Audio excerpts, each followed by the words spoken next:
कि वो जो भी पैसे हमें मिलेंगे वो पैसे हम कैंसर अस्पताल को डोनेट करेंगे। अब सवाल है कि ये जो कोइंसिडेंस हो रहा है, एक तरफ केंद्रीय गृह मंत्रालय की कार्रवाई हो रही है ड्रग माफियाओं के खिलाफ, और दूसरी तरफ केंद्रीय गृह मंत्रालय के अधीन आने वाली एक एजेंसी नारकोटिक्स डिपार्टमेंट को फिल्म बना करके डिस्क्रेडिट किया जा रहा है, फिल्म बना करके उनके खिलाफ विशियस कैंपेन चलाया जा रहा है, फिल्म बना करके एक ईमानदार ऑफिसर को बदनाम करने की कोशिश हो रही है इन चरसी गैंग के तरफ से। अब इन चरसी गैंग के खिलाफ गृह मंत्री कार्रवाई तो कर रहे हैं, तेजी से कर रहे हैं, कमर टूट रही है दाऊद की, लेकिन इनकी हिमाकत देखिए कि उसी काले कमाई से, उसी ड्रग के पैसे से इनके पास भी पैसे आए होंगे। अब कहां से आए हैं नहीं आए हैं भगवान जाने, लेकिन उन्हीं काली कमाई से ये फिल्म बनाते हैं जिस फिल्म में गाली गलौज भरा हुआ है, गाली का धड़ल्ले से इस्तेमाल किया गया इस फिल्म में। इनके जो पुत्र हैं माननीय आर्यन खान, बहुत बड़े फिलोसोफर हैं, बहुत बड़े दार्शनिक हैं, बहुत बड़ा पॉलिटिकल थ्योरी उन्होंने दिया है, कुछ इकोनॉमिक थ्योरी दे दिया है उन्होंने।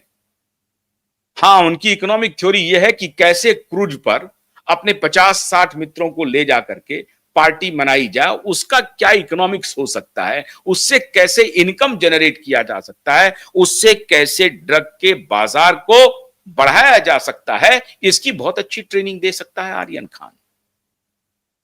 बेशर्मी की पराकाष्ठा देखिए मित्रों, और इनकी हिमाकत देखिए। और ये इसलिए हो रहा है कि ईमानदार ऑफिसर को, ईमानदार एजेंसी को, ईमानदार एजेंसी में काम करने वाले ईमानदार ऑफिसर को जब बदनाम किया जाता है, उसे बेइज्जत किया जाता है, उसे ही फंसाने की कोशिश होती है, तब यही होता है। समीर बानखेड़े के खिलाफ शाहरुख खान ने आरोप लगवाया कि साहब 50 लाख रुपए, 30 करोड़ की डील हुई है आर्यन खान को छोड़ने के बदले में, और 50 लाख रुपए की पहली खेप हमने उनको पहुंचा भी दी है। और उस 50 लाख रुपए का जो कैश था, कैश, तो जब जांच एजेंसी ने पूछा कि ये कैश कहां से आया, कौन लेकर आया, ये किसका कैश है, अगर डील हुई है तो क्या आपने कोई चेक में पैसा दिया है, और अगर आपने 50 लाख रुपए कैश कहीं पर ट्रांसफर किए हैं, कहीं पर दिया लिया है, तो ये कानून है कि उस कैश के बारे में आपको बताना पड़ेगा कि ये कैश आप कहां से लाए, कौन है देने वाला कैश आपको। तो 50 लाख रुपए कैश देने की बात हुई कि हमने पहली खेप 30 करोड़ में से पहली खेप हमने समीर बानखेड़े को पहुंचा दी थी। आज तक मित्रों ये बात पता नहीं चली है कि वो 50 लाख रुपए किसके थे, जिसके बिना पर समीर बानखेड़े को बदनाम किया गया, उनके खिलाफ कार्रवाई हुई। इतना ही नहीं, समीर बानखेड़े को मुंबई से ट्रांसफर करके डिपार्टमेंट ऑफ इनकम टैक्स में चेन्नई भेज दिया गया, जो उनका मूल जो डिपार्टमेंट है उसमें उनको ट्रांसफर कर दिया गया, जो पेरेंट डिपार्टमेंट जिसमें उन्होंने ज्वाइन किया था सर्विस को, उसमें उनको वापस भेज दिया गया और चेन्नई में रहे वो।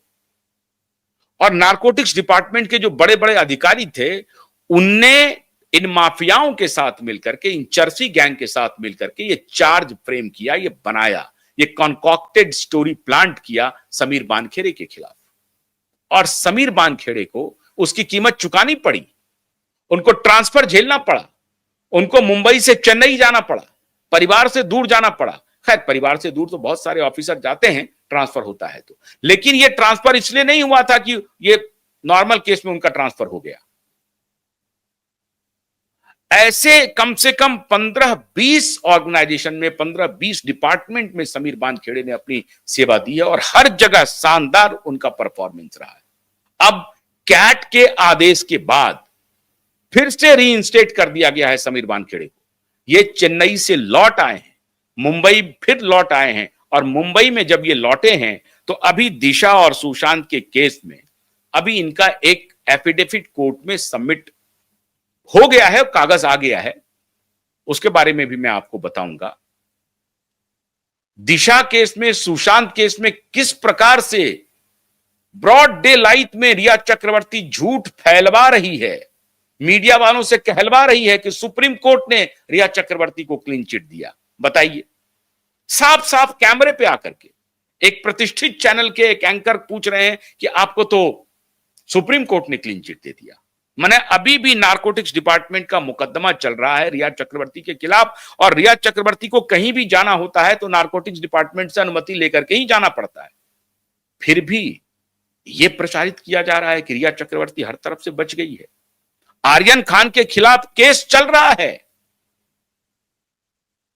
अभी केस से उनको कोई बरी नहीं किया गया, लेकिन फिर उनकी हिमाकत देखिए कि वो नारकोटिक्स डिपार्टमेंट को ही बदनाम करने के लिए फिल्म बना रहा है। उसी समीर बानखेड़े को और बदनाम करो, इसके लिए उसका हमशक्ल तैयार कर रहा है। इसकी हिमाकत देखिए इस बाप बेटे की। और तब बेटे के फिल्म के प्रमोशन के लिए बाप और मां दोनों पहुंच गए और कहे कि बस हमने तो बेटा को स्टैब्लिश कर देना है। तो चर्सी बेटा बनाएगा क्या? वही गाली गलौज बनाएगा, बैड्स ऑफ बॉलीवुड बनाएगा, और फिर उसको कह देगा कि नहीं नहीं वो तो फिल्म की डिमांड है जहां पर गाली हो, जैसे चुम्बन फिल्म का डिमांड हो जाता है, इनके लिए रेप सीन फिल्म का डिमांड हो जाता है। निशाना कहीं और होता है, लेकिन फिल्म के डिमांड के नाम पर ये सारी वल्गैरिटी परोसते हैं। बॉलीवुड मित्रों इस देश को खास तौर से पिछले 25-30 वर्षों से, और ये दौर चलन शुरू हुआ वो अमिताभ बच्चन का जो आ गया था जादूगर और इस तरह का जो सिनेमा सब आता था ना, उसी दौर से लेट 90s से ये शुरू हो गया, लेट 80s से। और उसके बाद दाऊद की जो एंट्री होती है बॉलीवुड में, उसके बाद ये बॉलीवुड पूरी तरह से चर्सियों का अड्डा बन गया। किसी भी अच्छे टैलेंट को ये लोग देखना नहीं चाहते। तो अब चूंकि केस अभी बंद हुआ नहीं है बेटे के खिलाफ, तो इसकी प्रमोशन करके इसको ब्रांडिंग करो, नारकोटिक्स डिपार्टमेंट को डिफेम करो, ताकि अदालत के ऊपर प्रभाव पड़े। मतलब कान ऐसे पकड़ो, सीधा नहीं, ऐसे पकड़ो। इस तरह का षड्यंत्र चल रहा है कि जो केस को इन्फ्लुएंस करने का षड्यंत्र चल रहा है, अदालत को इन्फ्लुएंस करने का षड्यंत्र चल रहा है, फिल्में बना करके बदनाम करने का षड्यंत्र चल रहा है। अब समीर वानखेड़े दिल्ली हाईकोर्ट पहुंचे हैं, उन्होंने याचिका लगाई है, और हम उम्मीद करते हैं कि दिल्ली हाईकोर्ट इस पर संज्ञान लेगा, और जब सुनवाई होगी तो ये फंसेंगे, बुरी तरह से फंसेंगे। खाली उनको 2 करोड़ रुपए का जुर्माना नहीं, इनको जेल भी इनके खिलाफ जाना चाहिए। जेल की डिमांड कीजिए, इनके खिलाफ कार्रवाई होनी चाहिए, प्रोसीडिंग्स होनी चाहिए, और इनको जेल भेजना चाहिए। ऐसे हिमाकत करने वाले लोगों को, ये कहीं से भी राष्ट्रवादी नहीं है। जिन्होंने आज तक दिशा और सुशांत के लिए कोई डिमांड नहीं किया, वो राष्ट्रवादी कैसे हो सकता है? हो नहीं सकता है। ये दलालों की चौकड़ी का एक सौम्य चेहरा सामने से दिखता है, और पीछे घोर कुकृत्य छिपा हुआ है। लेकिन होम मिनिस्ट्री की जो कार्रवाई हो रही है ना मित्रों, अब होम मिनिस्ट्री की कार्रवाई एक तरफ दाऊद का कमर तोड़ रही है, और दूसरी तरफ समीर ने भी अब झंडा उठा लिया है, और इन्हें अदालत में चुनौती देकर के समीर ने बहुत जबरदस्त काम किया है। क्यूआईब नेटवर्क की समीर बानखेड़े को बहुत बहुत बधाई कि वो इन माफियाओं से डर नहीं रहे हैं, झुक नहीं रहे हैं, और आमने सामने लड़ाई ले रहे हैं। क्यूआईब नेटवर्क आपके साथ खड़ा है समीर बानखेड़े। बहुत बहुत शुक्रिया, नमस्कार।